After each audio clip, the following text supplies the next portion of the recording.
Hello and welcome to my channel. I started this channel to document my journey to becoming debt-free and financially free. And I'm happy that you stopped by. So stay tuned for my very first, and it's a little bit uncomfortable sharing all your stuff, but I think I really want to share my complete journey. So first off, I want to also be clear by what I mean by debt-free and financially free. So the first step for me is debt-free, and debt-free meaning all debt. Right now, I do have credit cards and I do have several mortgages, a car loan, and a line of credit. And for me to achieve the first step of my plan is to become first debt-free in all revolving debt, which would be the credit cards and the line of credit. And then second, debt-free in all the term debt, which would be my car loan. And then finally, debt-free in all my mortgages. Okay, so how did I get started and what have I done? And I'm going to be completely honest about some things that I've done that have completely bombed, or, I haven't fully committed to some things, but I'll tell you what happened.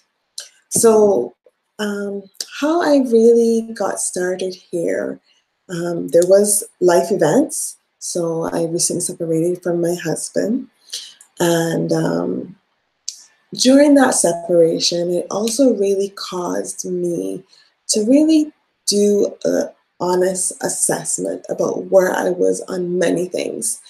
And one of the things I had to be honest about was that in the past, I'm an accountant, and in the past, I really managed my money well. I was putting money automatically into savings, didn't carry balances on my credit cards. I was on top of it. And then in the last couple years, I would say 3 to 5 years, I just let the ball go for various reasons that I won't go into it. And I have to admit that I did mismanage and spend like I pleased in some instances, and didn't really count the costs before I spent. And so that's led me to where I am now. Plus, I have to admit, I own rental properties, and I did have a few, I had claims, I had bad tenants, and a few things that just one after the other where I had to spend money or lose money, one of the two, that also compounded the issues that I'm facing now. So one of the alarm bells for me, and maybe this is a situation that you're in, are you consistently carrying a balance on a credit card that you might have on an amazing promotional rate, but when that promotional rate is close to ending, you don't have the money to pay it off, so you're moving it to another credit card with a promotional rate? That was one of the alarm signals for me. Or an emergency comes up and you no longer have emergency funds, you have to go to debt to deal with that emergency. That was another red flag to me. And when I sat down and I looked at my numbers, and I recognized I didn't really have a plan. I was living in the moment. I was like, okay, yeah, I'm making my minimum payments, or I'm paying more than my minimum payment, but I didn't, in doing that, I was nowhere getting to a point to actually pay off the debt. And I had to be honest with myself about that. So once I did that, I made some drastic changes, and there's sometimes that I have to admit I haven't fully kept to those drastic changes. So anyway, the very first thing I did was cut up my credit cards. And it's very funny. I cut up my credit cards, but I kept a picture of one. I have to be completely honest. I kept a picture of one. And I can rationalize it and give you a reason, and it is a relatively good reason. The other thing that I did is that I'm now living on cash. But how I'm getting that cash is not through a normal checking or savings account. And so I'm not able to do any online purchases unless I use a credit card. And so the credit card that I kept the picture of and that I'm using, I only use to purchase online, and I'm paying it off in full. And sometimes even before it's due, I'll just put the money there on the credit card to keep myself accountable that I'm not spending money I don't have. you can take that as you wish. So anyway, I am living on cash, and I literally take out cash at the beginning of the week that covers my groceries and my gas. And actually what happens is I usually shop my groceries on Sunday. So I might take it out on a Saturday or Sunday, and then I go do groceries, and the rest I leave over for gas. So I did that. And when I did those things of cutting up my credit cards and living on cash, the next thing as an accountant is actually looking at the numbers and creating a complete list and a new statement, my own personal financial statements, which is my own personal balance sheet. What are the assets I have? What are the debts I have? My own cash flow statement, not income statement. Because with rental properties, you could be making a profit, but you could still be having a negative cash flow because of your mortgage payment. Only the interest is deductible, but you're paying back the capital and the interest, right? So I was really firm on forgetting about an income statement and doing a cash flow. And I did a cash flow statement on each one of my properties, and then my personal cash flow statement. And then I combined it so I could see where there was deficits. So I knew that I had a couple of properties that were negative cash flow, and I actually have one property that's helping with I think 3 of them. And then my personal cash flow statement was negative. So when I did those, the key thing for me was that I was in a negative cash flow state every month, in the sense that I was spending more than I received cash flow wise, right? And so ding, ding, ding, of course, if you're in that position, there's no way that you're going to be paying off your debt, right? So I just challenged myself to find extra money. And I'm not, you can see me, I don't have a lot of makeup on. I have a little cardigan on. I didn't spend my money on fancy stuff. I'm not someone who buys a lot of jewelry, buys a lot of makeup, buys a lot of clothes. In fact, one of the arguments that my husband would have with me is that I didn't shop enough to buy stuff. I didn't buy a lot of clothes. What I spent my money on was on education or on repairs or on issues with the properties. So, for example, the debt that I have on the credit line is a roof had to be replaced, and I didn't have money. A water system broke down, and I didn't have money. And so I went to credit. So before I was honest with myself, I had it in my mind that was good debt because it was attached to a property that was supposedly bringing me in income or appreciating. But fast forward to today, and I really, pulling the veil back and really being completely honest with myself, I said, some of the debt that I have is attached to properties that are already in a negative cash flow, let alone the debt that I have on that property. Yes, there are other properties where I have debt attached to it, like a line of credit, and the income from that property completely covers all the expenses, the payment on the debt, and I have left over. But the size of the payment on the debt, I'd be in debt forever. So there's not a real good amortization period and therefore a good solid payment to get out of the revolving debt, the line of credit. Because the thing with the line of credits is that the interest rate can rise at the discretion of the bank at any time. And in fact, since I started even really being vigilant in my finances, I think 2 months in a row, my line of credit interest rate went up. And I think it's because it's tied to the prime rate, but the prime rate only changed once, I think. So in any case, that's the issue about being in debt, right?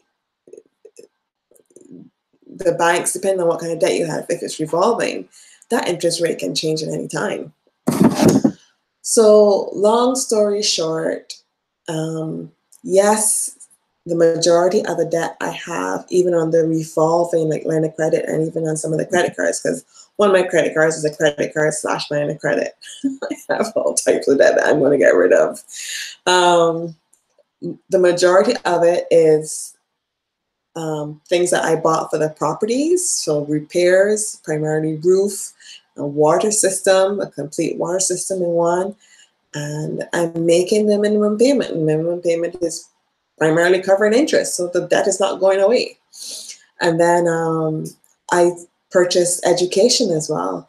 I really believe in online marketing and understanding how to market yourself online to be a key skill I want to learn. And so I invested in that. Plus I invested in advanced real estate training to help me with my investments in real estate. I have to admit, when I invested in that advanced real estate training, I did it for a bit, but I didn't apply it. So if I'm to pull back the veil and to be completely honest, the money that I invested in that advanced real estate, I do have the knowledge, I do have the skills, but I didn't apply those specifically to my scenario to create additional income to cover that investment. And so, you can have some regrets and you can look back, and the bottom line is, it is what it is. Now I'm in the mode that I'm going to become debt-free. So I did my balance sheet, I did my cash flow statement, and I said I'm living on cash. And I started this is now May, and I think I started this maybe March or February of this year. I forget when. But the very first month was, I definitely read books because I knew that the key thing is the roots, what I'm thinking and my behaviors that are caused by my thought, my thinking and my belief that's causing my outcome. And so I know that I have to change my thinking. In order to change my thinking, I need to educate myself with some different material. And so I'll show you 2 of the books that I read. Now, I am a lover of Jesus Christ. I'm a Christian. And so one of the first things that I did was look for content that aligned with my beliefs. And so I know many people know about Dave Ramsey, and I have read his material in the past, but his book wasn't the actual one that got me started. I was listening to a program on the radio on my way to work one day, and they started talking about this book by Howard Dayton. And I forget if it was online or not, but it was some sort of interview going on. And it just really, it was that first month when I was like really, where you're on fire to get started and make progress. And then literally, I think I got home the same day. I looked and figured out a way, and I got the money and I paid cash for the book online and got it delivered to me. And as soon as got it delivered to me, I read it, and I read it, I think, twice in a row. And when I say this book changed my life, this book changed my life. And it's a book that I highly recommend anyone read, particularly someone who confesses themselves to be Christian, because it really challenges us again about our roots and our beliefs, and therefore these beliefs that drive our actions. And actually what I'll do is I will include an excerpt that I found, I think it's the first chapter or so of the book, in my show notes, so you can get a flavor for what this book is about. I also I read the book, and I actually got a small group study along with the book as well. And that got me passionate about doing a small group at my church. So I reached out to my church, and one of the pastors there and I met, and he shared with me that they had the Financial Peace University set, and he gave it to me. He said, we have this set. Why don't you look at this material compared with the material you have now about the small group and see which one resonates with you more. And knowing that as a church, we've already presented this one, so it's easier for us to present, while the one that you're suggesting hasn't been presented. So I grabbed the big box, and I looked through it. And in the box, there was this book, Dave Ramsey's Complete Guide to Money. And I read this book cover to cover as well. And I love Dave Ramsey, and I'm grateful for the testimony he gives, and I'm grateful for the advice he gives to people. But I have to say that of the two books, the Your Money Counts book really hit me between the eyes, because it really focused, as a Christian, pulling out different Christian concepts and from the living word to show me and to really help me to examine myself and see some of my weaknesses. And I found that Dave Ramsey, although the general outcome and guidance is the same, his was a more overarching book. There wasn't as much scripture in it. There was a few references, but not as hard-hitting, and really focused on driving with the scripture first and then talking about the actions. So that is that. So this is the book actually that came with the Your Money Counts. I love that book so much. I lent it to a friend of mine and haven't gotten it back, which is common, right? So anyway, this is the small group. So I thought about doing this small group at my church, and at the end of the day, just separated, have 3 kids, I felt like I had to go back and say no, because I didn't think I could follow through and be consistent where I don't have as much time, I have increased responsibilities, XYZ. But then I felt so called to do it that I thought, well, how can I do it within my schedule? And that's when I launched a 90-day challenge, a free 90-day challenge.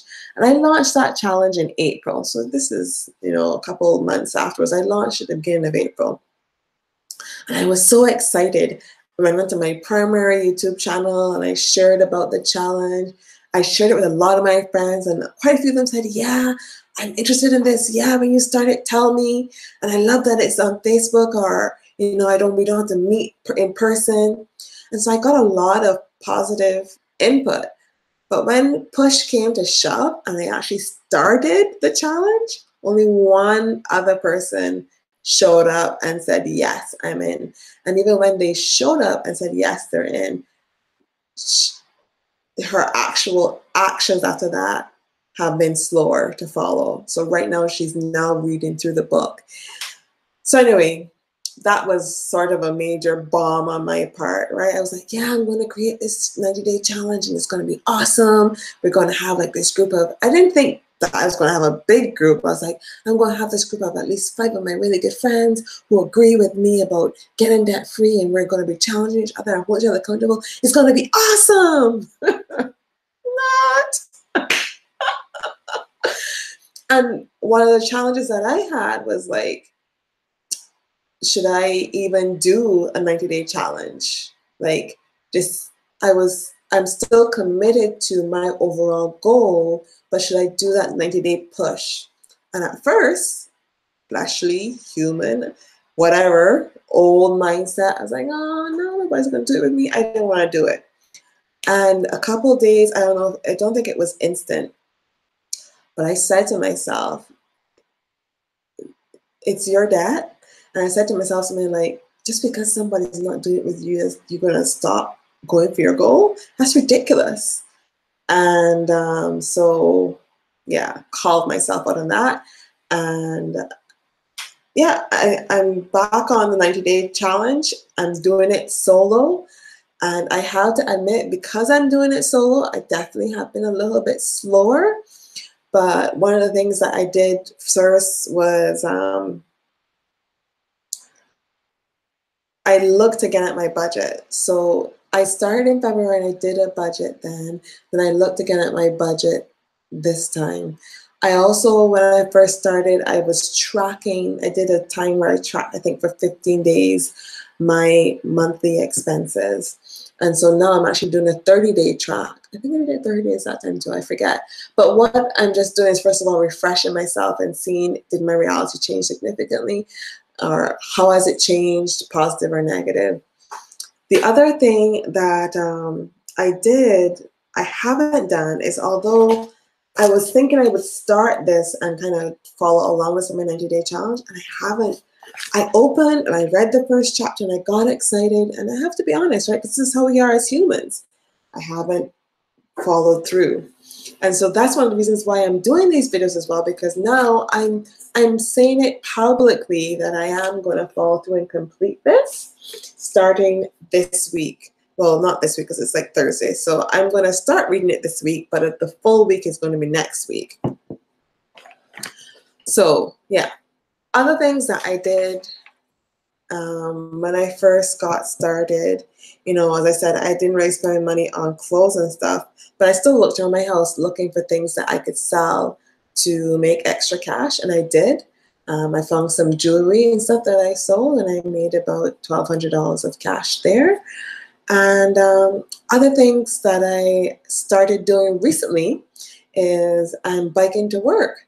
You know, I'm living on cash, and as I started to track my money, I recognized how much I was spending on gas. And I biked to work last fall. And I said, why not start earlier? And so I've been biking to work. Initially, I was only doing 3 days a week because it was more of an exercise thing. It was how I could fit exercise in my day.